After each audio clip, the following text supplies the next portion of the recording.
Hello mga ka-OER.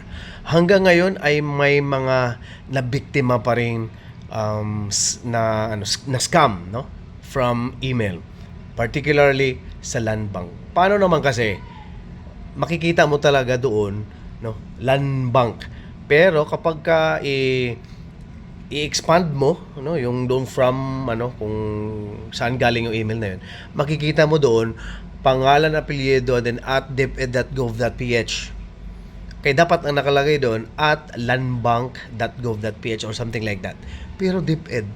So ibig sabihin, ang gumawa niyan either from inside, no? Kasi hindi ka naman makagawa ng email kung hindi ikaw either nasa teaching or non-teaching. May mga pangalan pa naman kumpleto. But anyway, sana ang video tutorial ko na ito ay mag-guide sa iyo upang maiwasan ang ganitong klaseng scam. Okay?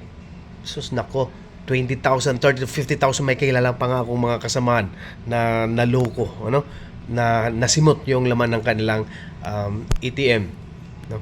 So, handa na ba panuorin ang tutorial na ito? Kung handa na, tara, samahan po ninyo ako.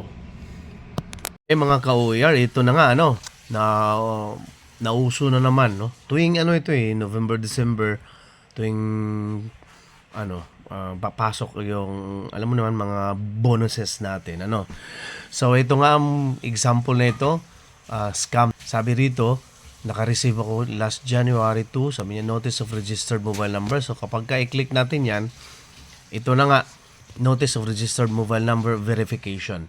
So, titingnan natin kung saan galing itong message na ito. Land Bank. Ang nakalagay dito is lalane.castillo@deped.gov.ph. So, di natin alam kung itong si Lalaine Castillo ba ay alam niya o sino man ito, no? Kung active ba ito sa serbisyo, no? Sa DepEd. So, ibig sabihin, nasa loob ito. Kasi hindi ka naman makagawa ng account ng deped.gov.ph kung hindi ikaw kung baka teacher or even teacher or non-teaching siguro ito. Hindi natin alam, Basta ingat lang, nakalagay dito,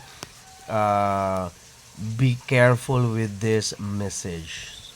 View security details. Tingnan natin deped.gov talaga Talagang maluloko talaga ang isang teacher. Malamang teacher ang malimit na mabiktima. Lalo pat alam nila na ang iba, hindi naman lahat ay teke pagdating sa ganitong modus, Okay? Nakalagay sa ating mababasa, notice of required mobile number verification. So, their valued client, blah, blah, blah, blah, blah. Sabi nga daw, register mobile number to maintain uninterrupted access to your account. So, huwag niyo po i-click yan. Proceed with mobile number verification, please. Parang awa niyo na. Bakit? Ay, sabi niya dito, this verification register shall remain valid until December 20, 2025. So, wag niyo pong wag niyo pong pansinin yan.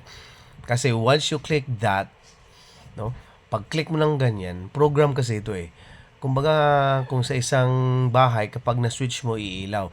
So, itong program na ito ay hindi naman ito ma-activate hanggat hindi mo kiniklik.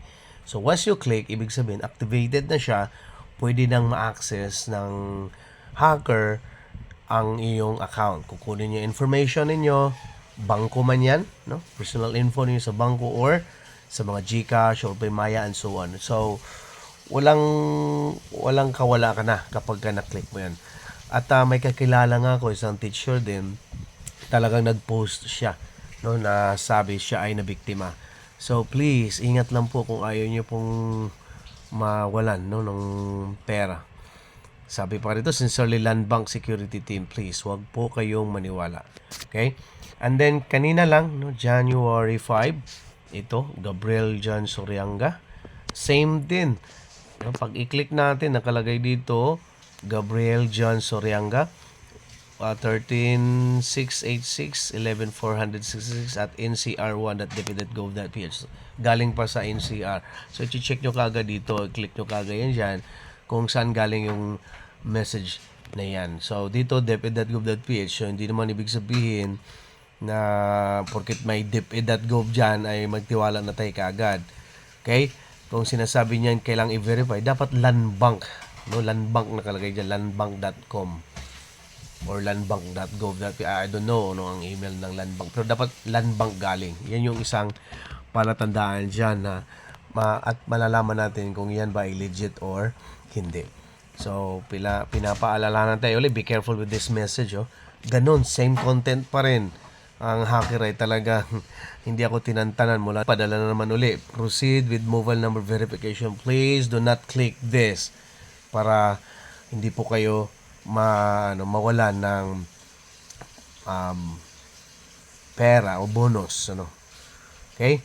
So, sincerely, Land Bank Security Team, naku, my goodness. So, sana po ay aware na tayo pagdating dito sa mga scam na. Actually, matagal na ito mga 3 to 4 years ago, may ganitong modus na okay? Napabalita na ito noon. Pero kaso nga lang, kailangang ipa-remind lagi na please wag itong i-click. Kung nakaraan, December 20, ngayon naman, this verification request shall remain valid until January 10, 2026. So, pag may ma-receive ka ng ganito, pwede nyo i-report o report spam para at least, although gagamit din ito sila ng mga panibagong mga email, pero at least na i-report na natin. So, i-report na natin kaagad. At sana po, yes, i-block natin. At sana po, i-click lang natin itong yes, block. Okay?